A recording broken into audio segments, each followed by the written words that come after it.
Today I'll be diving deep that will fundamentally change how you see the Ultra Beasts. There's 7 Ultra Beasts that embody the 7 deadly sins, and 7 Ultra Beasts / Pokemons that embody 7 heavenly virtues. Starting with Guzzlord, Gluttony, the obvious one. Let's start with the most straightforward connection, the one the game practically screams at you, officially known as UB05 Glutton.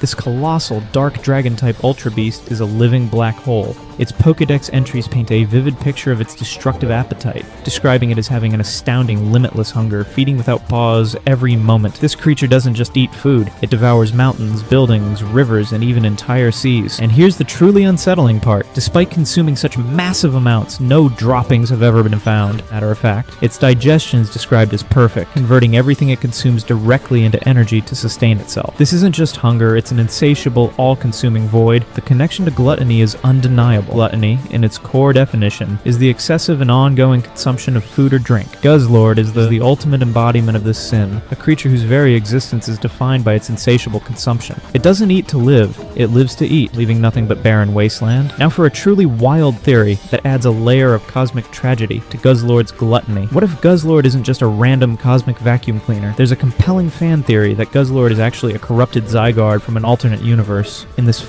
reality, a catastrophic event, possibly a nuclear accident like a power plant meltdown, threw the balance of nature out of whack. Zygarde, the Pokemon meant to maintain ecological balance, got caught in the blast, and its cells mutated beyond recognition. These mutated cells, now unable to fuse normally, concluded that the only way to reach their 100% form and hard reset the balance of nature was to eat everything in sight for its survival. This theory provides a chilling explanation for why Guzzlord is apparently a common organism in the world where it normally lives. What's more abundant than individual Zygarde cells? It also aligns with Guzzlord's inspiration from Agrajag, a monster from Hitchhiker's Guide to the Galaxy that continuously reincarnates into bizarre forms after being killed. This suggests a cyclical, self-perpetuating nature to its consumption. It's a subtle but potent warning about humanity's impact on the environment. An opposite of gluttony is Kartana, aka temperance. Kartana, known as UB04 Blade, is a grass-starched steel-type Ultra Beast that strikingly resembles an origami human. It is described as thin as paper and is recognized as one of the lightest Pokemon in existence, perfectly contrasting Guzzlord, who is one of the heaviest Pokemons to ever exist. Its body is razor-sharp, with every edge has as cruel a cutting edge as any well-honed blade. It is capable of cutting down a gigantic steel tower with one stroke. Despite this destructive capability, it also evades attacks by dancing lightly out of the way. Kartana's characteristics align perfectly with temperance, which is about self-discipline, resisting temptations, and avoiding excess. Despite its incredible cutting power, Kartana operates with remarkable precision and control. It does not rampage wildly or engage in wanton destruction like an embodiment of wrath. Instead, it cuts with surgical efficiency. Its paper-thin body and exceptionally light weight suggest a fundamental lack of excess, embodying a lean, minimalist design. It is a master of controlled power, utilizing only what is necessary and avoiding the temptations of brute force or unrestrained fury. It is the embodiment of controlled, focused power rather than unbridled fury.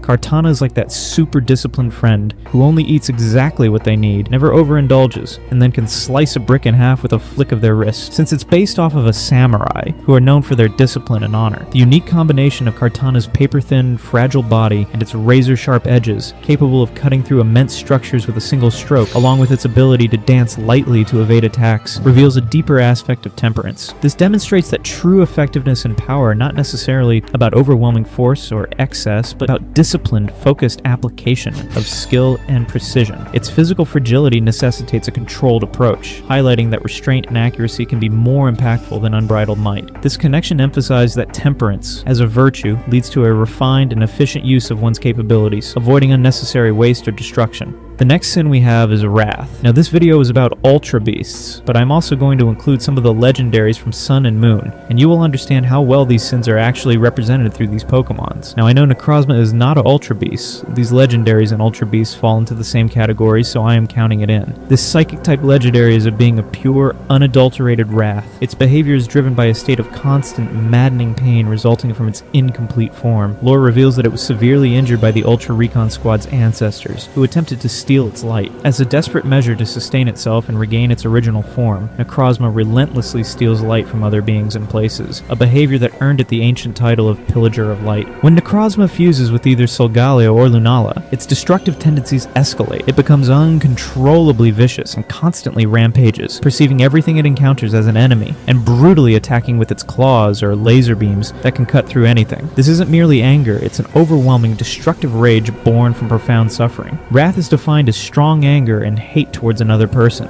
and Necrozma's actions are a cosmic manifestation of this intense, destructive emotion.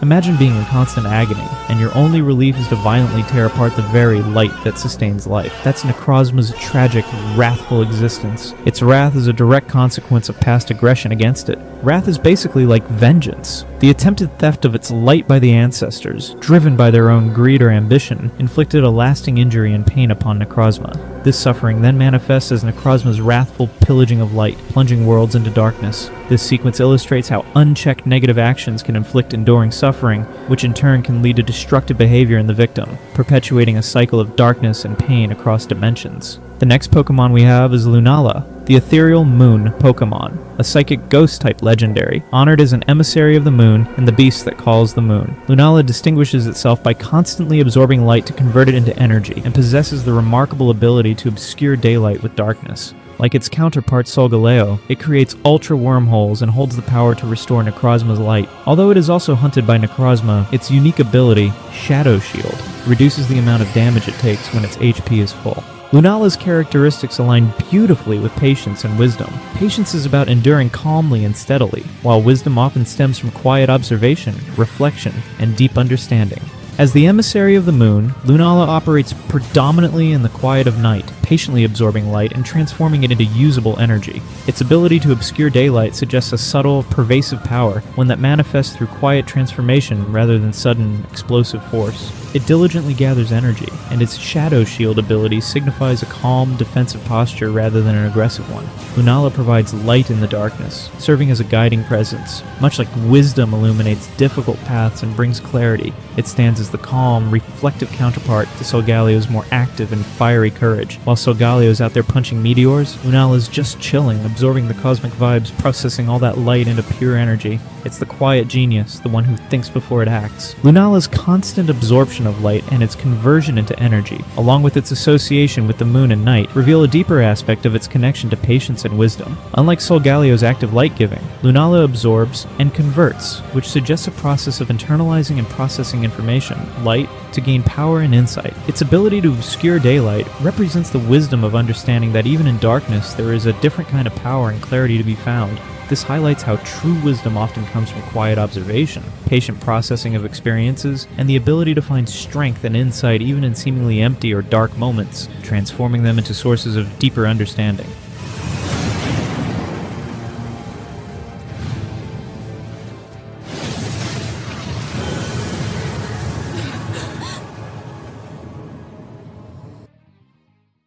Next virtue we have is Fortitude or Courage, represented as Solgaleo. Solgaleo, the magnificent sun Pokemon, is a psychic Jost Steel-type legendary, revered in ancient times as the emissary of the sun, and even the beast that devours the sun. It radiates an intense light, capable of making the darkest night appear like midday. This powerful creature can create ultra wormholes, traverse dimensions just like Lunala, and attack by slamming into targets with the force of a meteor. Crucially, alongside Lunala, it possesses the power to restore Necrozma's light, a being consumed by pain and wrath. Despite being constantly hunted by Necrozma, who seeks to devour its light, Solgaleo can willingly coexist with Necrozma even when fused. Its unique ability, Full Metal Body, physically prevents other Pokemon's moves or abilities from lowering its stats. Solgaleo perfectly embodies fortitude, the virtue of strength, resilience, and courage in the face of adversity. It stands as a perpetual beacon of light, constantly giving and radiating energy. Even when targeted and absorbed by Necrozma, the embodiment of wrath and suffering, Solgaleo maintains its core essence and can even willingly coexist. Its full metal body ability serves as a physical manifestation of its unyielding spirit, signifying that it cannot be weakened or diminished by external forces. It confronts darkness and pain head-on, bringing light and even offering a path to healing for a broken entity like Necrozma. That is a pure courage and unwavering fortitude. Solgaleo is like that friend who always sees the good in people. They just keep shining, keep pushing no matter what. Solgaleo's nature is a being composed of light, and its ability to not only withstand Necrozma's constant pursuit, but also willingly coexist with it and restore its light, reveal a profound aspect of fortitude. This goes beyond mere physical strength. It symbolizes the resilience of hope and light in the face of consuming darkness. Its capacity to willingly integrate with Necrozma, the embodiment of pain and wrath, suggests a deep capacity for empathy and an enduring spirit that offers a path to healing even for the most broken. This implies that true fortitude isn't just about fighting or resisting, but also about enduring, forgiving, and offering a chance for redemption, illuminating the way forward even in the bleakest circumstances. Nihilego, who represents envy known as UB01 the Symbiont, is a rock poison type ultra beast that resembles a jellyfish, but beneath its ethereal appearance lies a sinister parasitic nature. This creature latches onto a host's head, and rather than directly controlling their actions, it awakens and boosts the host's inherent capabilities to an extreme extent for its own self-preservation. It achieves this by injecting a neurotoxin that induces feelings of extreme excitement and a lack of inhibition, and even transforms negative emotions into happiness and pleasure. It's also noted that Nihilego mostly feeds on those who feel intense worry or anxiety. Nihilego's behavior strongly aligns with envy, which is the intense desire to have what someone else possesses. Nihilego literally takes over others, not just for raw power, but to become like them or experience what they have. It sometimes exhibits behavior akin to a young girl, and a prominent theory suggests its design is linked to Lily, with Lucamine even dressing her daughter to resemble the Ultra Beast. This implies a deep-seated desire to embody or possess the qualities or identity of another. Its neurotoxin, which transforms negative emotions into pleasure, can be interpreted as an envious desire to fix or corrupt the internal state of others, making them feel what it wants them to feel, or simply consuming their emotional energy. Imagine Nihilego seeing someone effortlessly happy. Oh, you're just so chill? Let me get in there and make you really excited. Or maybe just turn your worries into pure bliss, whether you like it or not. It desires what you have, even your innermost feelings. The interaction between Nihilego and its host reveals a disturbing perversion of self-improvement. While it amplifies the host's abilities and induces artificial pleasure, these enhancements are ultimately for Nihilego's benefit, and the happiness it provides is chemically induced rather than genuine. This suggests a twisted form of envy, not merely wanting what others possess, but wanting to force them to conform to what it desires, or to experience a manipulated version of their own potential. This interaction serves as a chilling commentary on external forces dictating internal states and capabilities, stripping away genuine agency under the guise of enhancement.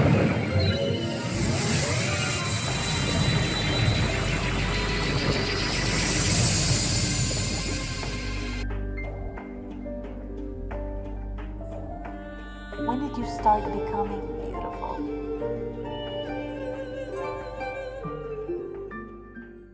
The next virtue we have is Celesteela, who represents diligence. Celesteela, known as UB04 Blaster, is a steel/flying type. Previous theories attempted to assign sloth to it, based on the misconception that it just kind of sits on the ground for years. That is incorrect. Its Pokédex entry explicitly states it's seen flying across the sky at high speeds, and its home, Ultra Crater, is constantly racked with earthquakes caused by these creatures rocketing into the sky. Furthermore, it grows out of the ground like a plant, and absorbs nutrients from the soil. It possesses an incredibly long lifespan, with one specimen found buried in Alola having grown for over 200 years. Celesteela strongly embodies diligence, which is characterized by careful and persistent work or effort. This Ultra Beast is far from lazy. It is a creature defined by persistent, long-term growth and immense, powerful effort. It patiently absorbs nutrients from the soil for centuries, a testament to its enduring commitment. This slow, methodical accumulation of energy culminates in its ability to rocket into the sky, with thrusters powerful enough to destroy an entire bamboo forest. This behavior is not sloth. It is the epitome of diligent, slow-burn effort leading to explosive, sustained power in flight. It's the ultimate long-term project. Celesteela's unique life cycle, involving centuries of slow, plant-like growth from the ground, absorbing nutrients, followed by its ability to launch into space with immense power, reveals a deeper aspect of diligence. This progression highlights the power of sustained growth. The patient, long-term absorption and development represent the quiet, consistent work that builds immense internal energy and capability. This stands in stark contrast to the pursuit of instant gratification or short-lived, explosive efforts. It demonstrates that true power and the ability to achieve monumental feats, such as reaching for the stars, originate from the consistent, dedicated, and diligent development over extended periods.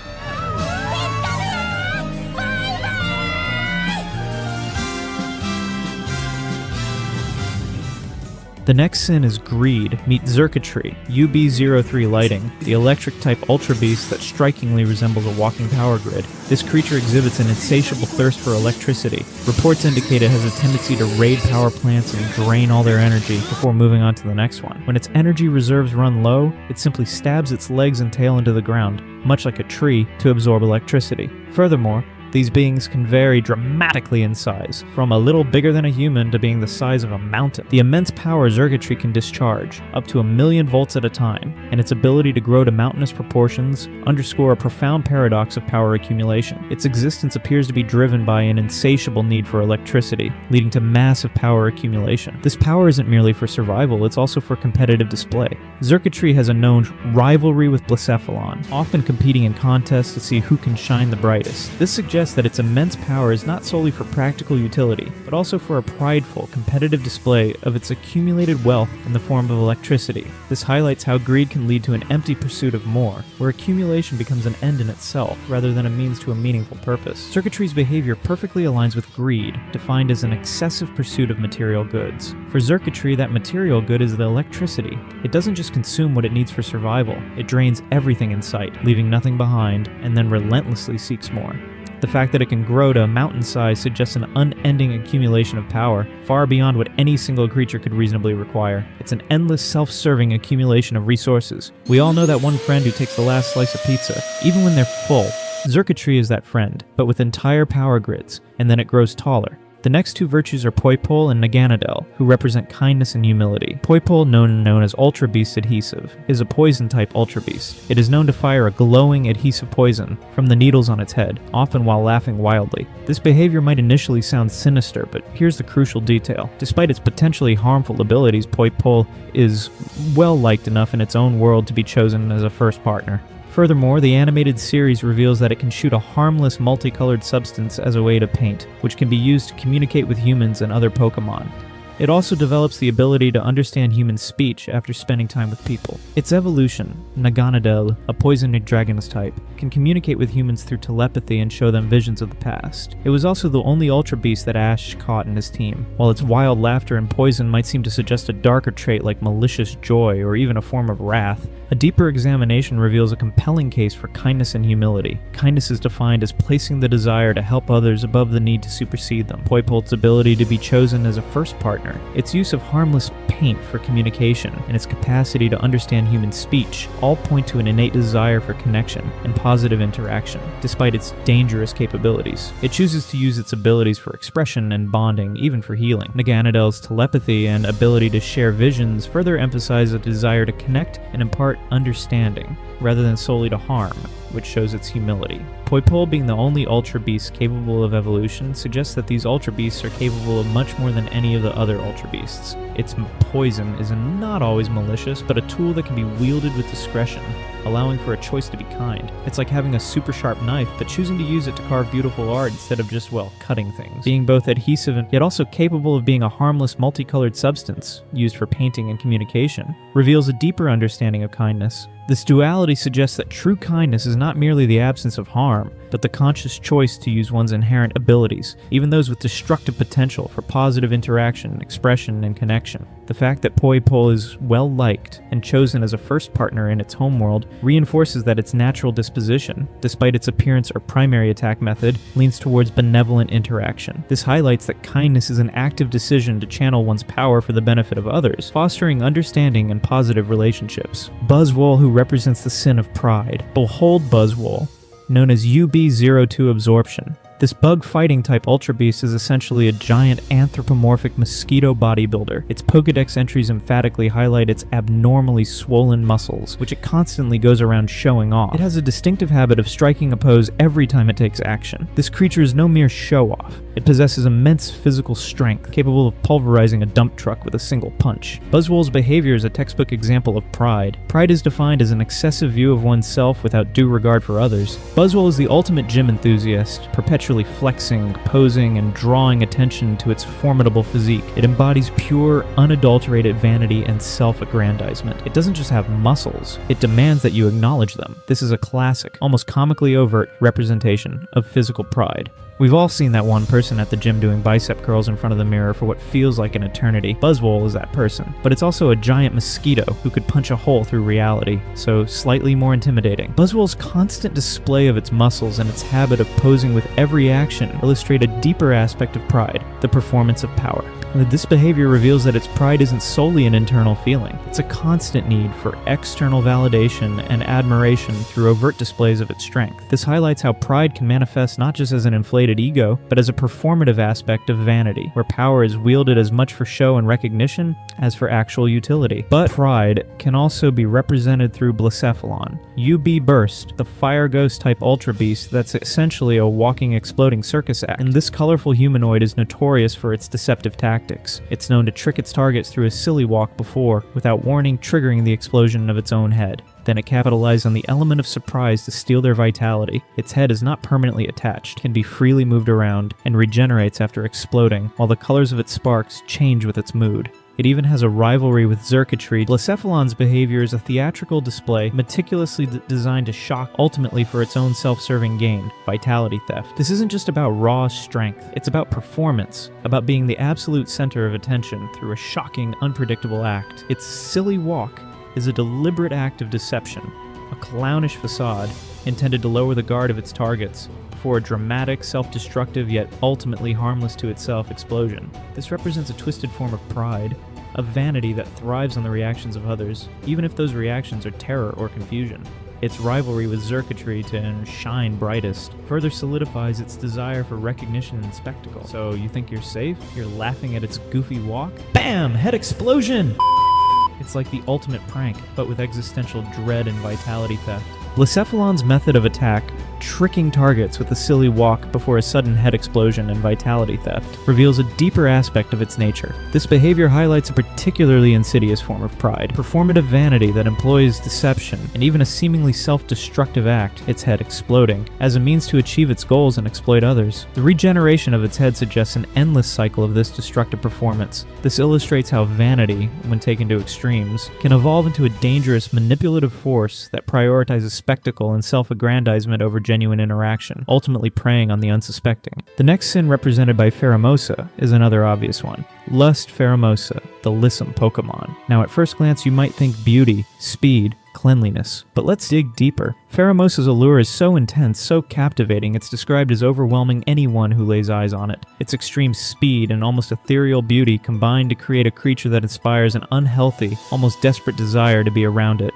or perhaps to be it. This is lust in its most intoxicating form. It's not just physical attraction, it's an insatiable desire for an ideal, a perfection, an allure that consumes both the beholder and arguably Pheromosa itself in its pursuit of absolute untouched grace. It's so obsessed with its own pristine perfection and its captivating presence that it radiates a powerful, almost controlling magnetism, a form of vanity that demands all attention and embodies a pure, self-focused, almost consuming yearning for aesthetic dominance. It's like a supermodel who not only knows they're beautiful, but demands everyone else acknowledge it with an intensity that can be unnerving. The last virtue we have is innocence, represented by Cosmog. This little guy starts as nothing more than a gas cloud, utterly helpless, needing constant protection and care. It can't even fight. All it does is float, absorb light, and eventually, with time and immense energy, transform into something truly legendary. Cosmog is the embodiment of innocence. It's pure potential, untainted by the chaos of the world. It's vulnerable, relying on others for its survival, a blank slate waiting to grow and become. It reminds us of the purity of beginnings, the uncorrupted state before the world's influences take hold. It's like a brand new baby, full of raw, unblemished potential, and utterly dependent on kindness and care. Cosmog is to be kept sacred so that it can evolve into either the embodiment of fortitude or patience. The last sin is none other than Sloth, represented in Stakataka. UB Assembly, the rock steel-type ultra beast that visually resembles a precarious stack of living bricks. This unique entity is composed of approximately 150 individual stone life forms stacked together. When it desires to rest or sleep, it quite literally plants itself on the ground and disguises itself as a stone building. It possesses one of the lowest speed stats among all Pokemon, and holds the distinction of being the heaviest rock-type Pokemon. And here's a quirky detail. It hates having anything on top of itself and will violently attempt to shake it off. Stakataka's characteristics strongly align with Sloth, which is defined as excessive laziness or a failure to act and utilize one's talents. Stakataka is the ultimate couch potato of the Ultra Beasts. It prefers to remain stationary, blending into its environment as a building. Its incredibly low speed and immense weight make any form of movement a monumental effort, suggesting a profound aversion to exertion. Its violent reaction to anything placed on its head isn't just a quirk, it's the ultimate "don't bother me, I'm trying to chill" attitude, a clear manifestation of its desire for undisturbed inactivity. Stakataka is the slowest Pokemon ever made. The composition of Stakataka, being an assembly of around 150 individual stone life forms, combined with its immense weight and remarkably low speed, reveals a deeper aspect of its connection to Sloth. Its physical structure and extreme slowness imply that movement is inherently difficult, leading to a preference for stillness and disguise. This could be interpreted as a physical manifestation of the burden of inaction. It suggests how a collective of unmotivated or inert parts can lead to overall stagnation, or how the sheer weight of inaction can become so profound that it transforms an entity into something static and unmoving.